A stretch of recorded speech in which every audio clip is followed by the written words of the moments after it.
Welcome to the first Jazz Advisory Committee podcast, featuring jazz bassist Buster Williams and Gene Perla. Hey, Buster. How you doing? Okay, Gene, how you doing, man? Yeah, I'm good. So let's begin talking about a little brief history of each one of us. How we got to where we have gotten with our bass playing. We're both bass players. Well, I started I started taking lessons from my father, I guess when I was 13 years old. And he was a bass player. My father was a bass player, yeah. And a very strict teacher, So with him, I knew pain immediately. and he would not let me escape from the pain. And you know what I'm talking about, those blisters. Oh, I sure do, man. Those early days, man. And you go to bed at night and your fingers are throbbing. Yeah. You got nowhere to put your hand. Yeah. But he said you just got to play through it, Yeah. I'm glad he was like he was, because the strictness made me really determine whether I was serious or not. And evidently I determined that I was serious, and the pain was worth it. The pain was worth the gain. Yes. So, so I began playing, around Camden and Philadelphia. And then I joined a trio, two guys from Wilmington. And that trio was hired by Dakota Staton. And we started touring with Dakota Staton. And she had this big hit, The Late Late Show. Oh, yeah, I remember that. So after about a couple of years, then I went with Betty Carter. And then I graduated from high school and went out with Gene Ammons and Sonny Stitt. Wow. And my mother told me, she says, if I knew that, you wasn't going to come back home, I would have never let you go. Because this was in 1960 and I've been on the road ever since. You know how that is. So, and we played with many of the same people. This is true. I went from Dakota Staton to Betty Carter to Sarah Vaughan to Benny Golson, Lee Morgan and Cedar Walton and Kenny Barron, Herbie Hancock, Carmen McRae. We both played with Miles Davis. We both played with Elvin Jones. And what about you? Well, I was a classical piano player, student from 5 years old to 15. And then I went to, got in high school, and I took up the trombone. And I was playing in the marching band and, the concert stuff. And it wasn't really like, it was fun to do. That was it, really. I didn't have any ideas about the future, doing something with music. So I went to engineering school in Ohio. And it just wasn't working out. I flunked out the first year. I then went into another business thing and I flunked out the second year. Then I got in a 2-year program that I was working on. And right about that time, I went to see a fraternity brother of mine who was playing in a local band where they played their own instruments and sang. And when I heard them, I said, man, I could do this stuff. So one thing led to another. I joined them. Then the drummer and I were really good friends, and we would go very often to the local record shop and listen to records. This was before they had no shrink wrap, so you could take the LP and put it in the listening booth, right? Mm-hmm. And I hear Miles Davis Kind of Blue, 1959, and I hear this piano player, Bill Evans, and a little bit later comes out this record, The Shape of Jazz. No, the Sunday at the Village Vanguard with Scott LaFaro, right? So I'm listening to Bill Evans and I'm hearing him play, and that was it for me. I said, now I have to find a school. So at that time, there were only 2 schools, jazz schools in the world. At least that's what I understand. One was North Texas State, and the other was Berkeley. And North Texas, they really focus on big bands, but big bands, yeah. Yeah, so I went to Berkeley, and I'm struggling with that piano, man. So I'm turning 24 years old, and a classmate of mine sees me on the street, and he says, I'm going to play this new record for you, man. So I went over there, and he puts on The Shape of Jazz to Come with Ornette, right? Charlie Hayden. No chords, and I hear that single note, and I said, oh, man, this is for me. So I went and bought a $600 K bass, and I started breaking my hands like you. So that's what happened. My first bass was a K bass, too. Yeah. My father had 2 K basses. Mm-hmm.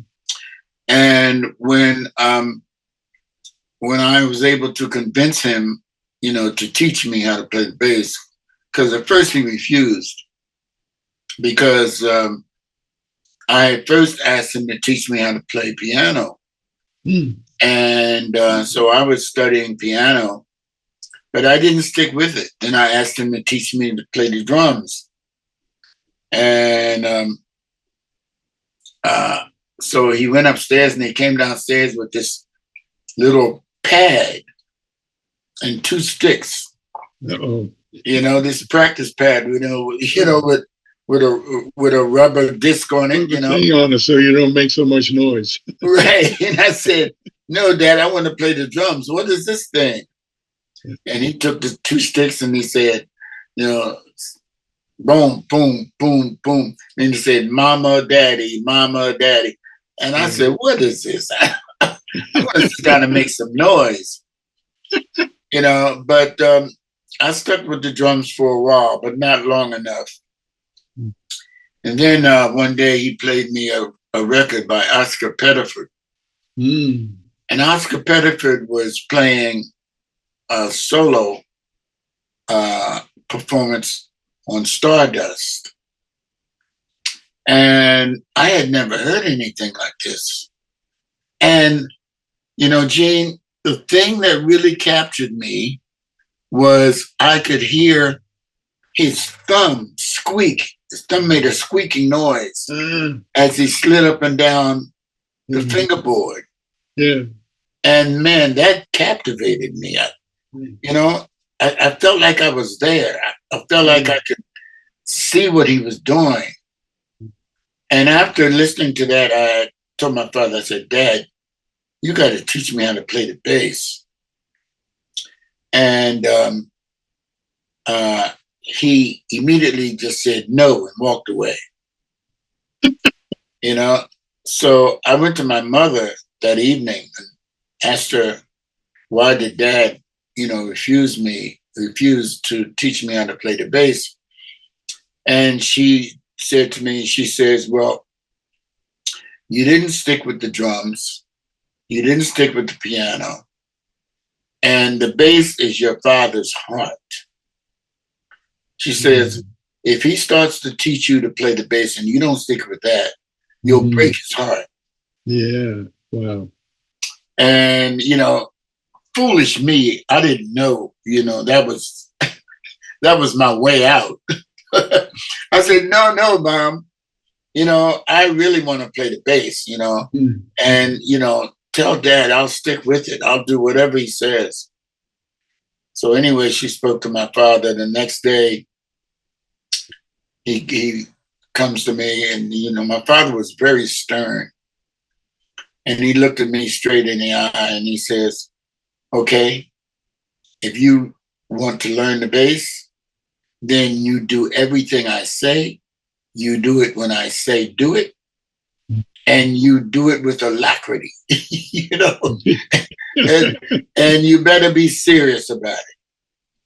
And, now I'm afraid to say, to bow out, because my father, he would easily say, I brought you in, I can take you out. Boy, he was tough. Oh, he was tough. Yeah. So, and that's how I really, really got started, with the bass. So he had these 2K basses, and his favorite bassist was Slam Stewart. I took a lesson from Slam Stewart. You did? Yeah. Wow. What a sweet man. Sweet man. So, Slam tuned his bass a C, G, D, and A. Uh-huh.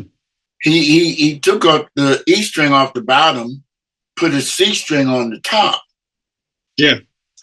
And so my father had his basses tuned that way. Ah, he did. Oh. So when he agreed to teach me, that's the other thing he says, now I'm going to change the tuning on my bass to the traditional G, D, A, E. He says, now don't have me do that. And then weasel out. Yeah. So he tuned the bass, changed the strings to G, D, A, and E. And I had that K. When I went out with Gene Ammons and Sonny Stitt and all of the stuff that I did before joining Sarah Vaughan, it was with that K. Mm-hmm. I love that K bass, man. Yeah. So how old were you when you started the bass? I was 13. Ah, 13. Wow. Yeah. Young. I graduated high school in 1960. And that's when I went out with Gene Ammons and Sonny Stitt and went on from there, But I had and when I joined Gene Ammons and Sonny Stitt, I was playing with Jimmy Heath.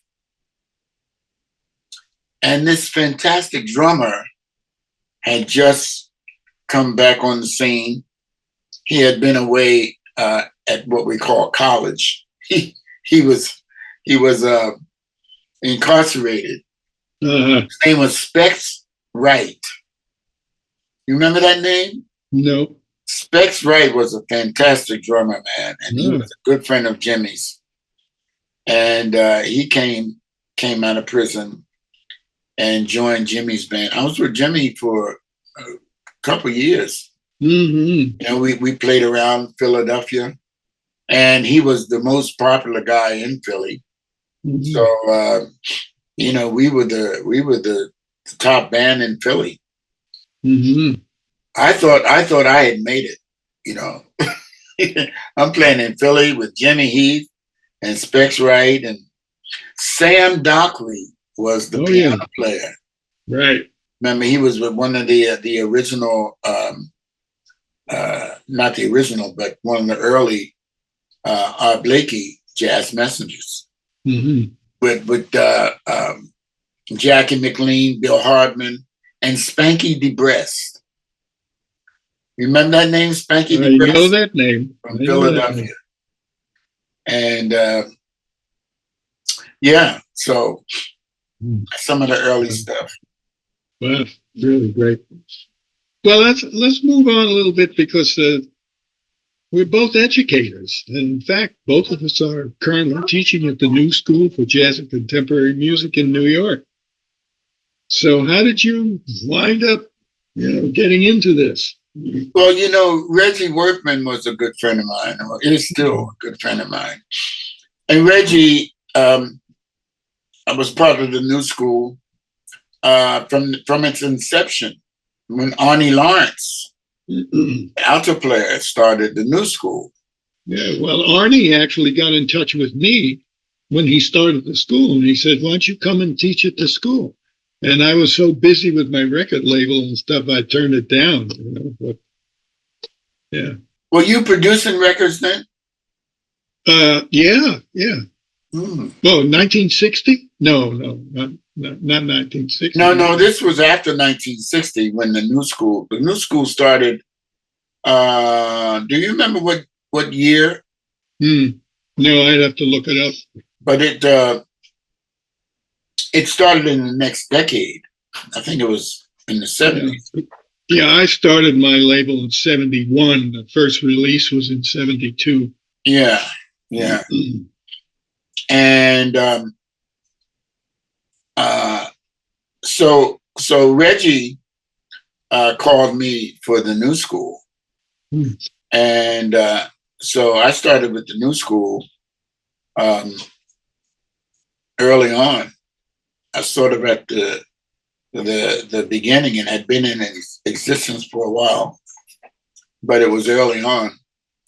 And so I stayed with the New School for maybe 10 years or so. And then I left. And then I came back in 2018. So I've been with the New School now since 2018. And I also began teaching at the MSM also in 2018. So I'm teaching at both of these schools right now. So I moved to central New Jersey, and I was married to a woman who trained and showed show horses. And we'd drive very often for her shows into Pennsylvania. And on Route 78, I would see on top of this hill, it looked like, the glass kind of things that they have at airports, the traffic control. It looked like something like that building. And I was always curious. So one day I went there and found out that they had a music program. And next thing I know, I got hired to teach audio in their recording studio. And I was there for a couple of years, and I saw that they didn't have anything at all about that. It was a good music program, but they had no classes in music business. And so they gave me some seed money, and I started a couple of courses there, and it wound up to be a music business minor degree. And in the meantime, I had become friendly with Jimmy Owens. And when it came time that Jimmy decided that he was going to stop teaching the music business, he recommended me to Martin Mueller, who was running the program at the time. Right.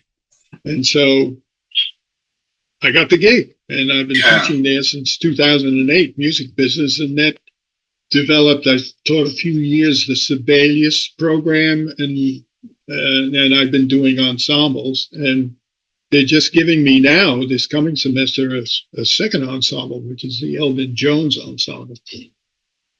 But it's gratifying to see those students who come into the classroom, and you just know that they, first of all, you can sense they've got the talent. They've got sufficient talent to get somewhere, but that they're really interested, And it can be frustrating sometimes when there are students who maybe they have talent, but they don't seem like they really gung ho about it, So that's trying to satisfy those students that are really going for it, and to try and bring the others along. It's a work. Yeah, and the array of students, you got everything imaginable.